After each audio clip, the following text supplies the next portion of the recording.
की आता माघार घेणार नाही असं देखील त्यांनी म्हटलेलं आहे। बच्चू कडू यांनी देखील आता पोलिसांना आंदोलनाचं स्थळ सोडायला लावलेलं आहे। पोलिसांसोबतची चर्चा निष्फळ ठरल्याचं पाहायला मिळतंय। पोलीस कोर्टाच्या आदेशाची प्रत घेऊन बच्चू कडू यांच्यापर्यंत पोहोचलेले होते।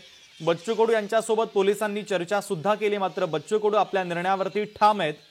नागपूर खंडपीठानं 6 वाजेपर्यंतची वेळ दिलेली होती। या संदर्भातला जो आदेश कोर्टानं काढलेला होता त्या आदेशाची प्रत पोलीस आयुक्त रवींद्र कुमार सिंघल हे ती प्रत घेऊन बच्चू कडू यांच्यापर्यंत पोहोचले।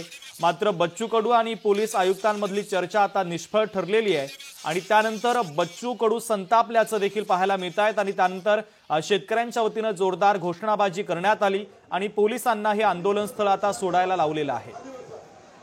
तर या ठिकाणची वीज पुरवठा देखील खंडित करण्यात आलेला आहे। ही दृश्य देखील आपण पाहतोय। अंधारामध्ये हे सगळे शेतकरी बसलेले आहेत आणि आपल्या मागण्यांसाठी आंदोलन करतायत।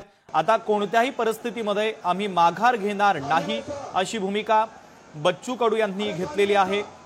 हजारो समर्थकांसह हजारो शेतकऱ्यांसह बच्चू कडूंचं हे आंदोलन या ठिकाणी सुरू आहे। वीज पुरवठा खंडित करण्यात आला तरी सुद्धा तीच आक्रमकता या शेतकऱ्यांची आपल्याला पाहायला मिळते। बच्चू कडू शेतकऱ्यांना शांत राहण्याचं आवाहन करतात। तर ही दृश्य देखील आम्ही तुम्हाला दाखवतोय। तर त्या ठिकाणी एक रुग्णवाहिका सुद्धा आलेली होती, ती गर्दीमध्ये अडकलेली होती। रुग्णवाहिकेला या गर्दीतून बाहेर पडण्यासाठी आंदोलकांनी जागा करून दिलेली आहे। दुसरीकडे आता पोलीस या आंदोलनाच्या स्थळावरून बाहेर पडत असताना देखील आपण पाहतोय, कारण पोलीस आयुक्तांसोबतची चर्चा निष्फळ ठरलेली आहे। बच्चू कडू हे आयुक्तांवर संतापल्याचं देखील पाहायला मिळालं। शेतकऱ्यांची देखील मोठी घोषणाबाजी त्या ठिकाणी झाली आणि त्यानंतर आता पोलीस या आंदोलनाच्या स्थळावरून निघून जात आहेत।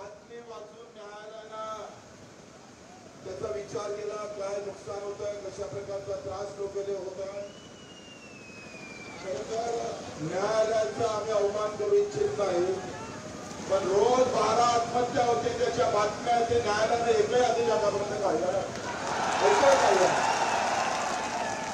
रोज आमचा शेतकरी मरतोय।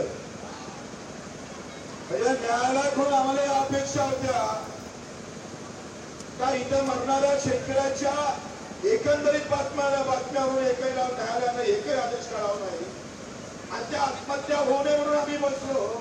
तर एका दिवसात आदेश न्यायालय काढतं कसं याचाही खऱ्या अर्थानं आता चिंतन मंथन केलं पाहिजे।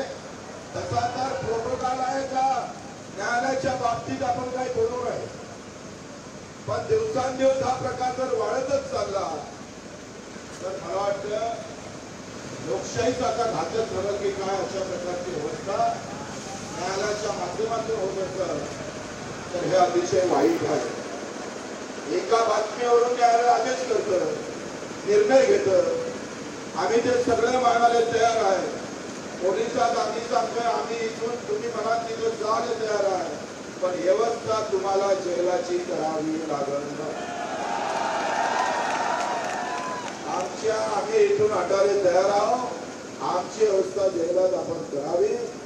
न्यायालयाच्या म्हणण्यानुसार आम्ही हे जेल भरून आंदोलन करायला तयार आहे किंवा इथून हटायला तयार आहे, पण पोलिसांनी आम्हाला इथून कोर्ट न्याय आमच्या जेलात नेण्याची व्यवस्था करावी। बरोबर आहे ना? जेवढी ताकद आहे तेवढी वापरा। आम्ही हात वरते करून सरेंडर होऊन कोर्टात ताब्यात व्हायला तयार आहे। तुम्ही कोर्टाच्या आदेशाचं पालन करा, आम्ही करतो, पण व्यवस्था जेलात करावी लागेल। बरोबर का नाही? म्हणून आता आपण पोलिसांची वाट पाहू, पोलिसांची वाट पाहून जेल आपल्याला नेण्याची काय व्यवस्था करते कारण कोणाकडून गाड्या घोड्या नाहीये। आम्ही इथं थांबायची आमची मानसिकता नाही, न्यायालयाचा अपमान आम्ही करू इच्छित नाही, परंतु आता इथल्या सगळ्या व्यवस्था इथून आम्हाला कुठं न्यायचं आहे ते पोलिसांची जबाबदारी आहे। ती पोलिसांची जबाबदारी त्यांनी पूर्ण करावी। प्रत्येक कार्यकर्ता तुम्ही म्हणा त्या गाडीत बसायला तयार आहे, तुम्ही ते व्यवस्था करावी। बरोबर आहे? आपल्या राजीव शेट्टी 2 शब्द बोला।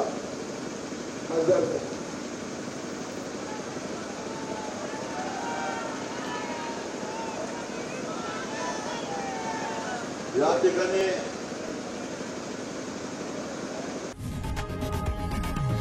लोकशाही मराठी ऐका, पहा, जागरूक रहा.